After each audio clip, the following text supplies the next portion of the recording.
Welcome to प्रशिक्षण साथी साथी साथी साथी साथी।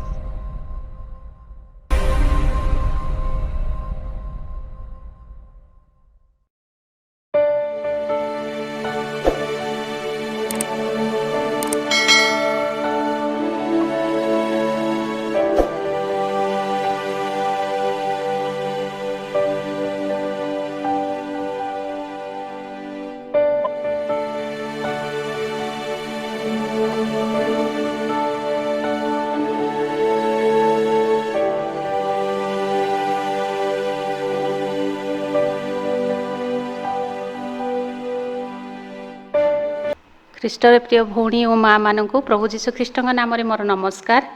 ଆଉ ଗତ ସପ୍ତାହ ଆମେ ଧ୍ୟାନ କରିଥିଲୁ ଯେ ଆମେ କେଉଁ ପ୍ରକାର କଥାବାର୍ତ୍ତା କରିବା ଦରକାର, କେଉଁ ପ୍ରକାର କଥାବାର୍ତ୍ତା ନ କରିବା ଦରକାର, ଏହା କରିବା ଦ୍ୱାରା ଆମମାନଙ୍କର କ'ଣ ମଙ୍ଗଳ ହୁଏ ଆଉ କ'ଣ ଅସୁବିଧା ହୁଏ। ମୁଁ ଆଶା କରୁଛି ଆପଣମାନେ ସମସ୍ତେ ସେ ବାକ୍ୟ ଅନୁସାରେ ଜୀବନ କାଟିବା ପାଇଁ ଚେଷ୍ଟା କରୁଛନ୍ତି ବୋଲି ପ୍ରଭୁ ଆପଣମାନଙ୍କୁ ସାହାଯ୍ୟ କରନ୍ତୁ। ଆଜିର ଧ୍ୟାନର ବିଷୟ ହେଲା ଆମେ ରୁଥ୍ ପୁସ୍ତକରୁ ଧ୍ୟାନ କରିବା ରୁଥ୍ଙ୍କ ଜୀବନ ବିଷୟରେ, ଆଉ ତାଙ୍କ ଜୀବନରୁ ଆମେ କିଛିଟା ଶିକ୍ଷା ଗ୍ରହଣ କରିବା। ତା ପୂର୍ବରୁ ଆସନ୍ତୁ ଆମେ ନିଜ ନିଜକୁ ପ୍ରଭୁଙ୍କ ହସ୍ତରେ ସମର୍ପଣ କରି ପ୍ରାର୍ଥନା କରିବା। ଦୟାଳ ପରମେଶ୍ୱର ପିତାକୁ ତୁମ ମହାନାମର ସ୍ତୁତି ପ୍ରଶଂସା ଧନ୍ୟବାଦ ହୋ ପ୍ରଭୁ। ଧନ୍ୟବାଦ ଦଉ ଏହି ସୁନ୍ଦର ସମୟ ନିମନ୍ତେ ଏତେବେଳେ ବାପାକୁ ମିଳିତ ଭାବରେ ତୁମର ସେ ଜୀବନ୍ତ ବାକ୍ୟ ଆମେ ଧ୍ୟାନ କରିବାକୁ ଯାଉଅଛୁ। ପ୍ରଭୁ ଶତ୍ରୁ ସୈତାନ ସମସ୍ତ କାର୍ଯ୍ୟକୁ ତୁମେ ଯୀଶୁ ନାମରେ ଦୂର କରି ପ୍ରଭୁ ଆମମାନଙ୍କର ହୃଦୟ ମନକୁ ତୁମେ ପ୍ରସ୍ତୁତ କର, ଯଦ୍ୱାରା ପ୍ରଭୁ ଆମେ ଯାହା କିଛି ବାକ୍ୟ ଶୁଣିବୁ ସେ ବାକ୍ୟକୁ ହୃଦୟରେ ରଖି ତଦନୁଯାୟୀ ପ୍ରଭୁ ଜୀବନ କାଟିବାକୁ ପାରିବୁ। ପ୍ରାର୍ଥନା ଶୁଣିଲ ବୋଲି ବିଶ୍ୱାସ କରି ଧନ୍ୟବାଦ ଦେଇ ପ୍ରାର୍ଥନା ପ୍ରିୟ ପ୍ରଭୁ ଯୀଶୁଙ୍କ ନାମରେ ମାଗୁଛୁ ପିତା, ଆମେନ୍। ମୁଁ ଭାବୁଛି ଆପଣମାନଙ୍କର ଭିତରୁ ଅଧିକାଂଶ ଜଣ ରୁଥ୍ଙ୍କ ବିଷୟରେ ଜାଣିଥିବେ, କାରଣ ବାଇବଲର ସେ ଜଣେ ପ୍ରତିଷ୍ଠିତ ମହିଳା। ଆପଣମାନେ ପାଠ ପଢ଼ି ଯେଉଁମାନେ ବାଇବଲ ପଢ଼ି ପାରୁଛନ୍ତି ତ ସେମାନେ ପଢ଼ିଥିବେ, ଯେଉଁମାନେ ନ ପଢ଼ି ପାରୁଛନ୍ତି ସେମାନେ ମଧ୍ୟ ନିଶ୍ଚିନ୍ତ ଭାବରେ ରୁଥ୍ଙ୍କ ବିଷୟରେ ଶୁଣିଥିବେ। ତଥାପି ଆଜି ମୁଁ ରୁଥ୍ଙ୍କ ଜୀବନରୁ କେତେଟା ବିଷୟ ମାନେ ଶିକ୍ଷା କରିବା ବୋଲି ଇଚ୍ଛା କରୁଅଛି। ମୁଁ ଆପଣମାନେ ମିଶିକି ଶିଖିବା। ଆଉ ଯଦି ଆମେ ଦେଖିବା ରୁଥ୍ ପୁସ୍ତକର ପ୍ରଥମ ପଦରୁ ସେଠି ଲେଖା ହେଇଛି ଜଣେ ପରିବାର, ଗୋଟିଏ ପରିବାର ଏଲିମେଲେକଙ୍କର ପରିବାର ମୋୟାବ ଦେଶକୁ ସେମାନେ ଗଲେ। ଜେରୁସାଲେମକୁ ଛାଡ଼ିକିରି ସେମାନେ ମୋୟାବ ଦେଶକୁ ଗଲେ। ଆଉ ବାଇବଲ ଅନୁସାରେ ଜେରୁସାଲେମ ହେଉଛି ପବିତ୍ର ସ୍ଥାନ, ଖାଦ୍ୟ ପଦାର୍ଥର ଦେଶ। ଯେତେବେଳେ ଜେରୁସାଲେମରେ ଦୁର୍ଭିକ୍ଷ ପଡ଼ିଲା ମାନେ ସେ ଜେରୁସାଲେମକୁ ଛାଡ଼ିକି କ'ଣ କଲେ, ମୋୟାବ ଦେଶକୁ ଚାଲିଗଲେ। ଏ ମୋୟାବ ହେଉଛି ବିଜାତୀୟମାନଙ୍କର ଦେଶ, ଆଉ ଯେଉଁଠିକୁ ପ୍ରକୃତରେ ଈଶ୍ୱରଙ୍କର ବାକ୍ୟ ପ୍ରମାଣେ ମାନେ ଯିବା କଥା ନାହିଁ। ପ୍ରକୃତରେ ପ୍ରଭୁଙ୍କର ଯେଉଁ ଲୋକମାନେ ସେମାନେ ପ୍ରଭୁଙ୍କର ସ୍ଥାନ ଛାଡ଼ିକିରି ମାନେ ଶୈତାନର ସ୍ଥାନକୁ ଯିବା କଥା ନାହିଁ, ଯେଉଁଟାକି ଏଲିମେଲେକ ତାଙ୍କର ପରିବାର କରିଥିଲେ, ଆଉ ଯେଉଁଥିପାଇଁ ତାଙ୍କୁ ତାର ପରିଣାମ ଭୋଗ କରିବାକୁ ପଡ଼ିଥିଲା। ଏଲିମେଲେକ ସେଠି ମୃତ୍ୟୁବରଣ କଲେ, ତାଙ୍କର ଦୁଇଟି ପୁଅ ମଧ୍ୟ ସେଠି ମୃତ୍ୟୁବରଣ କଲେ। ତାପରେ କେବଳ ନୟମୀ ଆଉ ତାଙ୍କର ଦୁଇଟି ବୋହୂ ଆପଣମାନେ ଜାଣିଛନ୍ତି, ଜଣେ ହେଉଛି ଅର୍ପା ଆଉ ଜଣେ ହେଉଛି ରୁଥ୍। ଏ ତିନି ଜଣ ହିଁ କେବଳ ସେଠାରେ ରହିଲେ। ଏମିତି କିଛି ଦିନ ବିତିଗଲା ପରେ ଆଉ ନୟମୀ ଚିନ୍ତା କଲେ, ଶୁଣିବାକୁ ପାରିଲେ ଯେ ଜେରୁସାଲେମରେ ପୁଣି ଥରେ ଖାଦ୍ୟ ପଦାର୍ଥ ମିଳିବାକୁ ଆରମ୍ଭ ହେଲାଣି। ତେଣୁ ସେ ନିଜ ବୋହୂମାନଙ୍କୁ କହିଲେ, ଆଉ ବର୍ତ୍ତମାନ ମୁଁ ପୁଣି ଥରେ ମୋ ନିଜ ଜାଗାକୁ ଦେଶକୁ ଫେରିଯିବି। ଆଉ ତେଣୁ ସେ ଯିବା ପୂର୍ବରୁ ଯେହେତୁ ବୋହୂମାନଙ୍କର କୌଣସି ସନ୍ତାନ ସନ୍ତତି ନଥିଲା, ସେ ଜଣେ ଉତ୍ତମ ଶାଶୁ ହିସାବରେ ବୋହୂମାନଙ୍କର ଭବିଷ୍ୟତ ବିଷୟରେ ଚିନ୍ତା କରିକି ବୋହୂମାନଙ୍କୁ ଡାକିକିରି କହିଲେ ଯେ ଯେହେତୁ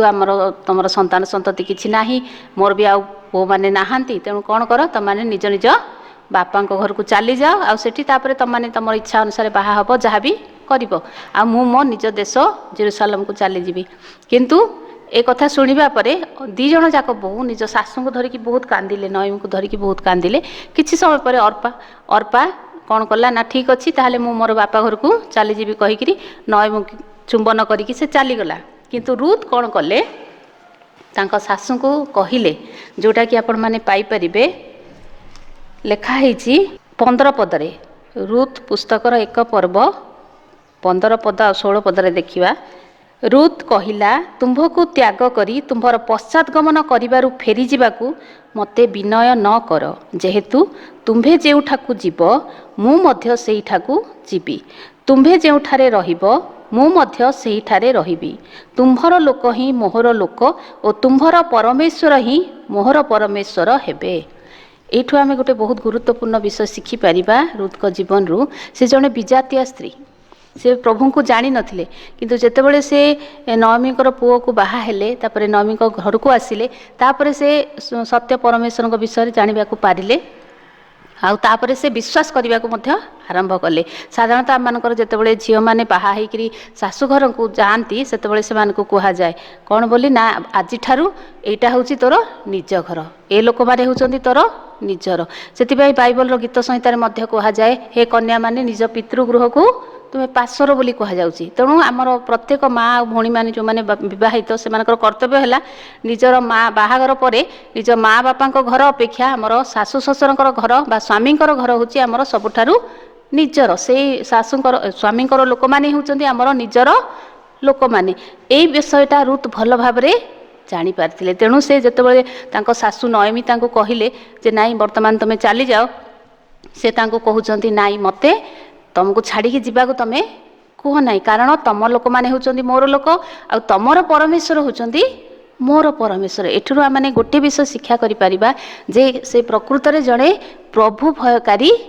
महिला थिले स्त्री थिले ते से प्रभु को भय करुथिले प्रभुकर वाक्य प्रकार से जीवन काटुथिले। तेणु से कौन कले नाई जे मो स्वामी चलीगले कौन है किंतु वर्तमान जेहेतु मुझे घर बोहू हिसाब से मोर किसी कर्तव्य रही शाशु प्रति शाशु मोर वर्तमान एकुटिया तेणु मुझे जत्न नेबा मोर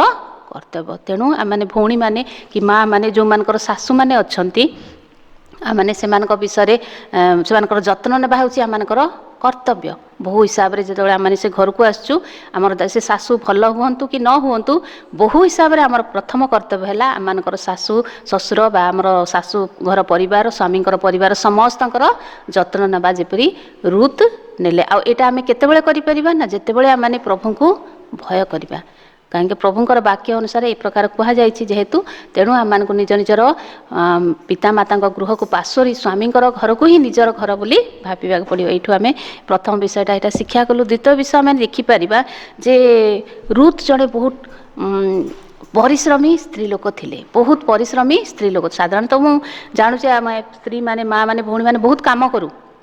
घरर अधिकांश काम तो आम ही करिथाउ तथापि भी आम ये देखा पाइबा जे केमती रुत केते परिश्रमी थिले। आउ जेतेबेले से माने जेरुसालेम को फेरिला परे सेमानकर तो निजर माने खाइबा पई किछि नथिला तेणु सांगे सांगे रुत कौन कहउचंती तांको सासू को कहउचंती जे आ माँ मु कौन करी ना जीवी आ किछि शस्य संग्रह करके आनिबी जद्वारा आम दी जण सेटाकू खाइबा जोटा कि आपण माने देखि परिबे रुत पुस्तक 2 पर्वर 2 पदर लिखाई तहु मोयाब देशिया रुत नयमी की कहिला मते क्षेत्र को जीवा को दियो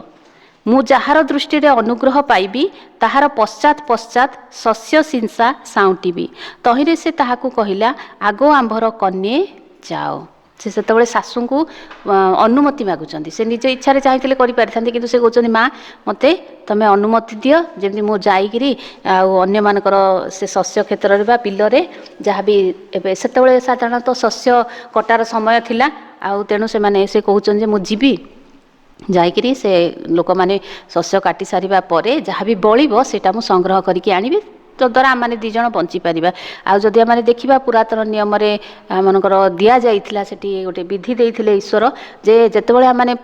शस्य काटिबा सेतेबेले शस्य माने संपूर्ण रूपे कटा जीवनी किछि अंश से माने छाड़ी दउथिले बिलरे जो द्वारा विधवा लोक माने कि अनाथ अन्य गरीब श्रेणीर लोक माने सेटा को आसिक नेबे आउ से माने बंची पारे से अनुसार से विषयटा को भल भाव रुत जानी तेणु से शाशु कहते आ जीवी आ जो व्यक्ति मते दया देखिए क्षेत्र में जाइए कौन करी ना शस्य साउंटी से शाशु कहते मोर हे आंभर कन्ये माने मोर झील नयमी जीवन भी आम देखिपुर से बोहू को बोहू बोली न भाविकी निज झील परी प्रेम करते तेणु से कहते हाँ मोर झील तू जा आउे नयमी अनुमति पाइला परे रुत जाऊँगी आ हठात प्रभुंर अनुग्रह से जाकरी निकट संपर्क जड़े व्यक्ति नयमीकर ना है बयज क्षेत्र में जाकरी पहुँचती बिलरे जाकि पहुँचुंट आठार जो पहुँचुंट से कम करुवा से युवक मान कम करवा लोक मान से कहते मुझे आपण मैंने काटिला किसी शस्य मु साउंटी आ अनुमति दौरान एमती काटा समय ये प्रथम विषय आम देखिलु जे से जदि प्रकृत मु तो गोटे बहु ए जगह तो नुआ जगह मु कहीं जीवी शाशुंकर पुराणा जगह शाशु जातु आणतु बोली कही पारि था किंतु से कौन कहले नाई ଏଇଟା ଯେହେତୁ ଶାଶୁଙ୍କର ଦାୟିତ୍ୱ ମୋ ଉପରେ ରହିଲା, ମୋର କର୍ତ୍ତବ୍ୟ ହେଉଛି ଶାଶୁଙ୍କର ଯତ୍ନ ନେବି, ଖାଇବା ପିଇବା ବନ୍ଦୋବସ୍ତ କରିବା ଦାୟିତ୍ୱ ମୋର। ତେଣୁ ସେ ଘରୁ ବାହାରିକିରି ଯାଉଛନ୍ତି। ଆଉ ଖାଲି ସେତିକି ନୁହେଁ, ଯେତେବେଳେ ସେ ବିଲକୁ ଯାଉଛନ୍ତି, ବିଲରେ ସେମାନେ ଯୁବାମାନେ ତାଙ୍କୁ ଅନୁମତି ଦେଉଛନ୍ତି ଯେ ନାଇଁ ତମେ ଶସ୍ୟ ସଂଗ୍ରହ କର, ସେତେବେଳେ ସେ କ'ଣ କରୁଥିଲା, ସକାଳୁ ଉଠିକି ରେଡ଼ି ହେଇକି ଯାଇକିରି ପୁରା ସନ୍ଧ୍ୟା ପର୍ଯ୍ୟନ୍ତ, ଏଠି ଲେଖା ହେଇଛି ଯେ 7 ପଦରେ, ଯେ ଆଉ ସେ ମୋତେ କହିଲା ମୁଁ ବିନତି କରୁଅଛି ଶସ୍ୟଛେଦକମାନଙ୍କ ପଶ୍ଚାତ ବିଡ଼ାର ମଧ୍ୟେ ରା କରିବାକୁ ମୋତେ ଦିଅ। ଏଣୁ ସେ ଆସି ପ୍ରାତଃ କାଳରୁ ଏପର୍ଯ୍ୟନ୍ତ ଏଠାରେ ରହିଅଛି। ଠିକ୍ ଏତିକି ବେଳେ ବୟଜ ଆସିଛନ୍ତି। ବୟଜ ଆସିକିରି ରୁଥକୁ ଦେଖିକି, ଜଣେ ନୂଆ ସ୍ତ୍ରୀ ଲୋକଟାକୁ ଦେଖିକିରି ସେ ପଚାରୁଛନ୍ତି ଏ ସ୍ତ୍ରୀ ଲୋକଟି କିଏ, କାହାର। ଆଉ ଯେତେବେଳେ ତାଙ୍କର କାମ କରିବା ଲୋକମାନେ ତାଙ୍କ ବିଷୟରେ ପରିଚୟ ଦେଇଛନ୍ତି, ଆଉ ତାଙ୍କ ଖାଲି ସେତିକି ନୁହେଁ, ସେ କାମ କରିବା ଲୋକମାନେ ବି ରୁଥଙ୍କର ବିଷୟରେ ଜାଣିପାରିଲେ। ସେମାନେ କହିଲେ ନିଶ୍ଚିନ୍ତ ଭାବରେ ଏ ସ୍ତ୍ରୀ ଲୋକଟା ବହୁତ ପରିଶ୍ରମୀ। ତେଣୁ ସେମାନେ ସାକ୍ଷୀ ଦେଇକିରି କହୁଛନ୍ତି ବୟଜଙ୍କୁ ଯେ ନାଇଁ ଏ ସକାଳୁ ଆସିକିରି ଏପର୍ଯ୍ୟନ୍ତ ସେ ଯାଇନାହାନ୍ତି, ଟିକେ ବି ବିଶ୍ରାମ ନେଇନାହାନ୍ତି, ଅଳ୍ପ ସମୟ ପାଇଁ ଘରକୁ ଯାଇକିରି ସେ ଆସିଲା, ବର୍ତ୍ତମାନ ପର୍ଯ୍ୟନ୍ତ ସେ କାମ କରୁଛନ୍ତି ବୋଲି ସାକ୍ଷ୍ୟ ଦେଇକିରି କହୁଛନ୍ତି। ତ ଏଇଠୁ ଆମେ ଜାଣିପାରୁଛୁ ସେ କେତେ ପରିଶ୍ରମୀ ଥିଲେ।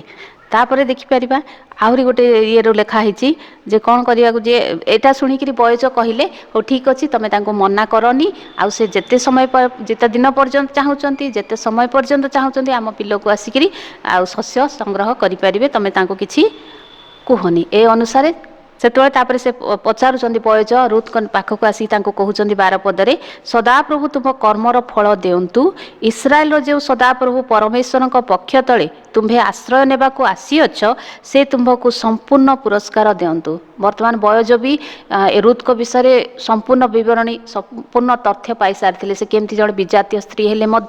ମଧ୍ୟ ନୟମିଙ୍କ ସହିତ ପ୍ରଭୁଙ୍କୁ ବିଶ୍ୱାସ କରିକି ଏଠିକୁ ଆସିଛନ୍ତି, ଏ ସମସ୍ତ ବିଷୟ ଜାଣିକିରି ସେ ତାଙ୍କୁ ଆଶୀର୍ବାଦ କରି କହୁଛନ୍ତି, ଯେଉଁ ପରମେଶ୍ୱରଙ୍କୁ ବିଶ୍ୱାସ କରି ତମେ ନିଜ ଦେଶ, ନିଜ ଲୋକମାନଙ୍କୁ ଛାଡ଼ିକି ଏଠିକୁ ଆସିଲ, ସେଇ ପରମେଶ୍ୱର ତମକୁ କ'ଣ କରନ୍ତୁ, ଆଶୀର୍ବାଦ କରନ୍ତୁ, ଆଉ ତମ କାମର ପୁରସ୍କାର ତମକୁ ଦିଅନ୍ତୁ। ଏଇଟା ଶୁଣିଲା ସାଙ୍ଗେ ସାଙ୍ଗେ ରୁଥ୍ କ'ଣ ଉତ୍ତର ଦେଉଛନ୍ତି, ଯେଉଁଠୁ ଆମର ତାଙ୍କ ଆଉ ଗୋଟେ ଗୁଣ ଶିକ୍ଷା କରିପାରିବା। 13 ପଦରେ ଲେଖା ହେଇଛି, ଏଥିରେ ସେ କହିଲା, ହେ ମୋହର ପ୍ରଭୁ, ଆପଣଙ୍କ ଦୃଷ୍ଟିରେ ମୁଁ ଅନୁଗ୍ରହ ପାଏ। ଆପଣ ମୋତେ ସାନ୍ତ୍ୱନା କଲେ, ପୁଣି ଆପଣଙ୍କର ଏହି ଦାସୀ ପ୍ରତି ଚିତ୍ତପ୍ରବୋଧକ କଥା କହିଲେ। ମୁଁ ତ ଆପଣଙ୍କର ଏକ ଦାସୀ ତୁଲ୍ୟ ନୁହେଁ। ଏଠି ଆମେ ଦେଖିପାରୁଛୁ ରୁଥଙ୍କର ନମ୍ରତାର ଗୁଣ। ସେ ନିଜକୁ ଗୋଟେ ଦାସୀ ସହିତ ତୁଳନା କରୁଛନ୍ତି, କହୁଛନ୍ତି ମୁଁ ତ ଆପଣଙ୍କର ଏ ଦାସୀମାନଙ୍କ ମଧ୍ୟରୁ ବି ଜଣେ ନୁହେଁ, କିନ୍ତୁ ଆପଣଙ୍କର ଦୟା ଦୃଷ୍ଟି ମୋ ଉପରେ ଅଛି, ସେଥିପାଇଁ ମୁଁ ଆପଣଙ୍କର ଅନୁଗ୍ରହ ପାଇଛି, ସେଥିପାଇଁ ଆପଣଙ୍କୁ ଧନ୍ୟବାଦ। ସେ ସାଙ୍ଗେ ସାଙ୍ଗେ ଏ ପ୍ରକାର କଥା କହୁଛି। ଆମମାନେ ନିଜ ନିଜକୁ ପରୀକ୍ଷା କରିବା, ଆମମାନଙ୍କର ଜୀବନରେ କ'ଣ ଏ ପ୍ରକାର ନମ୍ରତାର ଗୁଣ ଅଛି? ଆମମାନେ କ'ଣ ନିଜ ନିଜକୁ ଏ ପ୍ରକାର ନମ୍ର କରିପାରୁଛୁ? ଶାଶୁ ଯଦି କ'ଣ କଥା କହିଦେଉଛନ୍ତି, କି ସ୍ୱାମୀ ଯଦି କ'ଣ କଥା କହିଦେଉଛନ୍ତି, କି ଅନ୍ୟମାନେ ଯଦି କ'ଣ କଥା କହିଦେଉଛନ୍ତି, ସାଙ୍ଗେ ସାଙ୍ଗେ ଜଣେ ଯଦି ଗୋଟେ କହିଲା ଆମେ ତାକୁ 2ଟା ଜବାବ ଦେଉଛୁ, ନା ହଉ ଠିକ୍ ଅଛି, ବଡ଼ ହିସାବରେ ସେ କହିଦେଲେ ମୁଁ ଚୁପ୍ ହେଇକି ସହିଯିବି। ଏ ପ୍ରକାର ନମ୍ରତାର ଗୁଣ ଆମମାନଙ୍କ ପାଖରେ ଅଛି କି? ସେ ବହୁତ ସୁନ୍ଦରୀ ଥିଲେ, କୁହାଯାଉଛି ରୁଥ୍ ବହୁତ ଦେଖିବାକୁ ବହୁତ ସୁନ୍ଦରୀ ଥିଲେ। ଆଉ ତଥାପି ବି ସେ କହୁଛନ୍ତି ହେ ପ୍ରଭୁ ବୋଲିକି ସେ ଡାକୁଛନ୍ତି, ବୟଜଙ୍କୁ ସମ୍ବୋଧନ କରି କହୁଛନ୍ତି, ଆଉ ମୁଁ ଆପଣଙ୍କର ଦାସୀମାନଙ୍କର ମଧ୍ୟ ବି ନୁହେଁ, ଦାସୀମାନଙ୍କ ପରି ବି ମୁଁ ନୁହେଁ, ତଥାପି ଆପଣ ମୋତେ ଏତେ ଦୟା ଅନୁଗ୍ରହ କଲେ, ସେଥିପାଇଁ ଆପଣଙ୍କୁ ଧନ୍ୟବାଦ। ଆଉ ତାଙ୍କର ଏଇ ନମ୍ରତାର ଗୁଣ ଯୋଗୁଁ ବୟଜ ତାଙ୍କ ପ୍ରତି ଏତେ ଆକୃଷ୍ଟ ହେଲେ ଯେ ତାଙ୍କୁ କହିଲେ, ବର୍ତ୍ତମାନ ତମେ ଆସିକି ମୋ ସହିତ ଏ ଖରାବେଳେ ଖାଅ। ଆଉ ସେଇଠି ବି ଆମେ ଗୋଟେ ଜିନିଷ ଦେଖିବାକୁ ପାଇବା, ଯେତେବେଳେ ବୟଜ ତାଙ୍କୁ କହୁଛନ୍ତି, ଭୋଜନ ସମୟରେ ବୟଜ ତାହାକୁ କହିଲା, ତୁମ୍ଭେ ଏଠାକୁ ଆସି ରୋଟି ଭୋଜନ କର ଓ ଆପଣା ରୋଟି ଖଣ୍ଡ ଅମ୍ଳ ରସରେ ବୁଡ଼ାଅ। ତହିଁରେ ସେ ଶସ୍ୟଛେଦକମାନଙ୍କ ନିକଟରେ ବସିଲା। ବୟଜ ତାଙ୍କୁ ଡାକୁଛନ୍ତି, ଆସ ମୋ ସହିତ ଖାଇବ, କିନ୍ତୁ ସେ ଯାଇକି ହବ ମୋତେ ତ ଡାକିଲେ ବୋଲି ସାଙ୍ଗେ ସାଙ୍ଗେ ଯାଇକିରି ବୟଜଙ୍କ ପାଖରେ ବସି ପଡ଼ିଲେନି। ସେ କ'ଣ କଲେ, ଯେ ତାଙ୍କ ସହିତ କାମ କରୁଥିବା ଲୋକମାନଙ୍କ ପାଖକୁ ଯାଇକି ସେଠି ବସିଲେ। ଆଉ ତାହାକୁ ତହିଁରେ ସେ ଶସ୍ୟଛେଦକମାନଙ୍କ ନିକଟରେ ବସିଲା। ପୁଣି ବୟଜ ତାହାକୁ ଭଜା ଶସ୍ୟ ଆଣିଦେଲା। ତହିଁରେ ସେ ଭୋଜନ କରି ତୃପ୍ତ ହେଲା ଓ କିଛି ଅବଶିଷ୍ଟ ରଖିଲା। ଏଇଟାରୁ ବି ଆପଣ ଦେଖିପାରିବେ ତାଙ୍କର ନମ୍ରତାର ଗୁଣ। ସେ ଯାଇକିରି କାମ କରୁଥିବା ଲୋକମାନଙ୍କ ସାଙ୍ଗରେ ବସିଲା। ତାପରେ ଯେତେବେଳେ ତାକୁ ଖାଦ୍ୟ ଦିଆଗଲା, ସେତେବେଳେ ସେ କ'ଣ କଲା, ନିଜେ ଖାଇସାରିବା ପରେ ଅଳ୍ପ କିଛି ସେ ରଖିଲା। କ'ଣ ପାଇଁ ରଖିଲା, ନା ମୋ ଶାଶୁ, ମୁଁ ତ ଏଇଠି ଖାଇଦେଲି, ଆଉ ମୋ ଶାଶୁଙ୍କ ପାଇଁ ମୁଁ ନେଇକି ଯିବି। ସେ ଭାବିଲାନି ଯେ ହଁ ମୁଁ ତ ଖାଇଲି, ମୋ ପେଟ ସରିଲା, ଆଉ ଶାଶୁ ଜାଣିଛନ୍ତି ତ ମୁଁ ଏଠି ଅଛି, ଆଉ ମୁଁ ଯେତେବେଳେ ଯିବି ଆଉ ସେତେବେଳେ ନେଇକି ଗଲେ କ'ଣ ଦେଲେ ହେବନି, ନହେଲେ ତାଙ୍କ ପାଇଁ ଚିନ୍ତା କର, ଏବେ ନେଇକି ଗଲେ ରୋଷେଇ କଲେ ଖାଇବେ। ସେ ସେମିତି କହିଲାନି। ସେ କ'ଣ କଲା, ଯେଉଁଟା ରୋଷେଇ ହେଇକିରି ଯେଉଁ ଖାଦ୍ୟ ତାକୁ ଦିଆଯାଇଥିଲା, ସେଇଥିରୁ କିଛି ଖାଦ୍ୟ ସେ ରଖିଦେଲା, ଯେମିତିକି ସେ ଗଲା ସାଙ୍ଗେ ସାଙ୍ଗେ ତା ଶାଶୁଙ୍କୁ ଦେଇପାରିବ। तेणु आम मैंने भी कौन करवा ए रुथ को परी निज निजर परिवार सासू ससुर नणंद दियर कि अन्य मान विषय केवल मुझे कहूनी आम घर लोक मान विषय बोली अन्य मान विषय भी आम मनोयोगी हेबा दरकार जमती रुथ अन्य मान विषय चिंतित थे निज सासू विषय से चिंता कले से निज खाई मोर पेट भर्ती है आउ कि चिंता करने दरकार नहीं से कहले नहीं तो यू आम तर अन्य मान प्रति थिबा चिंतार मनोभाव बा गुण आम शिखिपर ता संगे संगे आउ गोटे गुण आम देखा जे से जड़े बड़ विश्वस्त स्त्री थिले केमती जानीपर ना से जितेबाला जो दायित्व दिगला बयज जो दायित्व देले नयमी सासू जो दायित्व देले से दायित्व को से ठीक भाव में पालन कले आते से संध्या समय घर को फेरिले सब शस्य साउंटिला घर को जाकर पहुँचला संगे संगे सासू पचारे आज कौन है को कहार क्षेत्र को तू जाइलु से समस्त विषय वर्णना कर जिते सासू को कहले सासू केतेटा परामर्श दौरान जोटा कि आपण मैंने 3 पर्व देखा पाइबे नयमी घर योजना तांकर बोहू निमंते जिते नयमी जानले मो बोहू मो एत चिंता करुच्ची आते भल बोहू से सी भी चाहिए जे मो बोहू केमती भलरे रहू से केतेटा परामर्श दौरान जदि आप 3 पर्व देखिए ताहले रुथ को नयमी जो परामर्श दौरान रुथ से ही अनुसार सब कम कर माने तांकर आज्ञा बहतार गुण आम ये देखा पाचु जे सासू मत एमती कही हाँ से सासू एमती कहले मु मोर इच्छा करी ना सासू तांको जो प्रकार कह जाइथिला सेही प्रकार से काम कले जो कि से बयजों दृष्टि अनुग्रह पाइले आपण माने देखिपारे जदि पर्व गुड़ाक को जीवे से जड़े आमर कौन प्रभु जीशु ख्रीष्टर वंशधर ना लेखागला तो से आम कौन करवा दरकार जितेबाला आम घर बड़ मैंने आम कौन परामर्श दियंती से सब आमर मंगल निमंते होता है तेणु आम से सब परामर्श को मानिबाटा आमर होची कर्तव्य बहु हिसाब रे स्त्री हिसाब रे आमर कर्तव्य है से सब आम मानिबा दरकार अवश्य बाइबल वाक्य कहे जे आपण मैंने देखिपारे स्त्री माने निज निज को स्वामी मानकर बसीभूत हाई रुह बोली कह जाइछि केवल सेतिक नुहे तेणु आम घर जो सासू अच्छा ससुर अच्छा आम से जत्न नेबा संगे संगे सेमानकर मध्य आज्ञावह हेबा दरकार ये देखा आम 3 पर्व रुथ को निमंते नयमीकर कौन योजना रही से कहते एथिउतारे ताहार सासू नयमी ताहाकु कहिला आगो मोहर कन्ये जहिरे तुमर मंगल हब एपरी आश्रय स्थान कि तुम्भ पाई चेष्टा करिवि नाही तू मोर झील भली तू मो पाई एते चिंता कलु मु कौन तोर मंगल पाई चेष्टा करिविनी मु तो पाई गोटे एमती आश्रय स्थान खोजिदेवी जो द्वारा तू जीवन सारा खुशी रे रहिबु तेणु से तापर ताकू कहउचंती तुम्हे जेउ बयजर दासीगण संगरे थिलो से कि आंभ मानकर ज्ञाति नुहे देख से आज रात्रि आपणा खलारे जब झाड़ा को उद्यत अच्छा जेहेतु मुझे कहली आपण आगु से शस्य अमलर समय थिला आउ पुरातन काल रे नियम थिला जे जो शस्य क्षेत्रर मालिक शस्य अमल होगा समय जमी ही से राति रे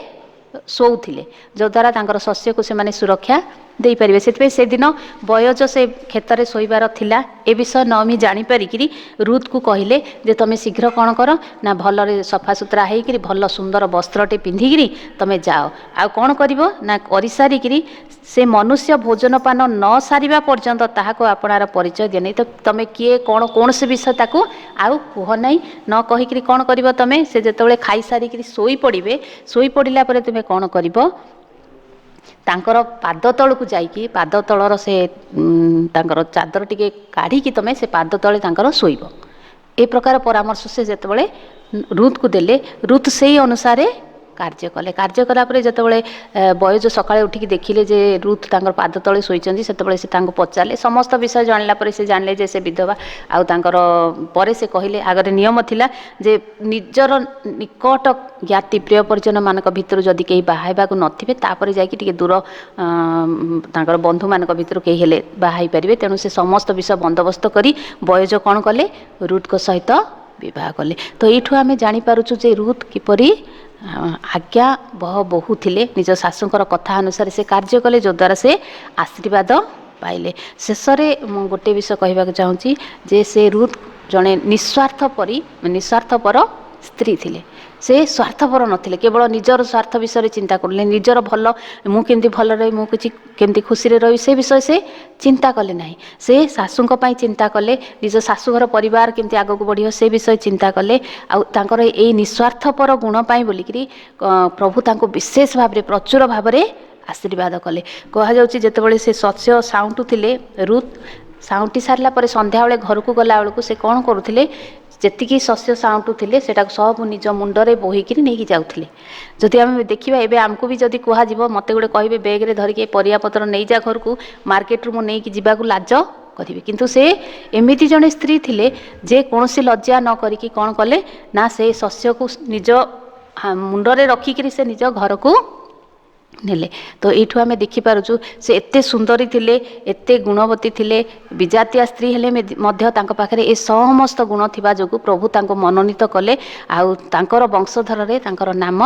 लेखागला तो प्रथमे आम देखिलु रुथकर जीवन रू से जड़े प्रभु भयकारी महिला थिले आउ द्वितीय देखिलु जे केते परिश्रमी स्त्री लोक थिले तृतीय देखिलु से अन्य मान निमंते चिंता करिबा व्यक्ति थिले आउ से कृतज्ञता ज्ञापन करुले जमी बयज दया देखा से धन्यवाद देले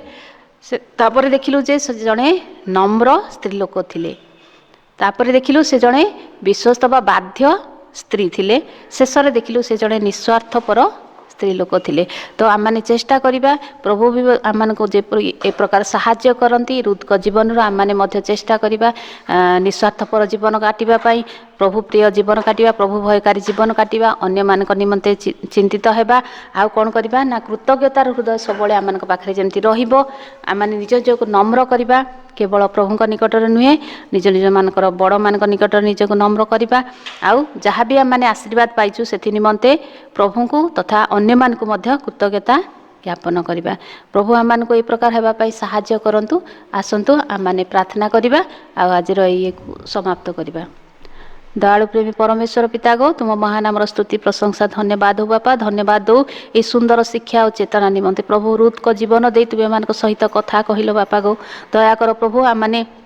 आम जीवन में अनेक प्रकार दुर्बलता रही प्रभु अनेक समय आम कृतज्ञ हो पारुनु अनेक समय प्रभु को आम स्वार्थपर हो जाऊँ अनेक समय प्रभु आम अबाध्य हो जाऊँ प्रभु दया कर तुम्हें अनुग्रह कर प्रभु रुथ को परी तुम्हें आम बाध्यतार जीवन दियो कृतज्ञतार जीवन दियो तुमको भय करवा जीवन दियो प्रभु विश्वस्ततार जीवन दियो निस्वार्थपर जीवन काटिया तुम्हें आम साहाय्य कर बापा गो आम जीवन दे जेपरी आम परिवार आम मंडली आम समाज प्रभु को उपकृत हम ता संगे संगे तुमरी नाम महिमान्वित प्रशंसान्वित हम बापा तुम्हें दया कर प्रार्थना शुणिल प्रार्थना उत्तर देल बोली विश्वास करी धन्यवाद दी प्रार्थना प्रिय प्रभु जीशु नाम रे मागुछि पिता आमेन।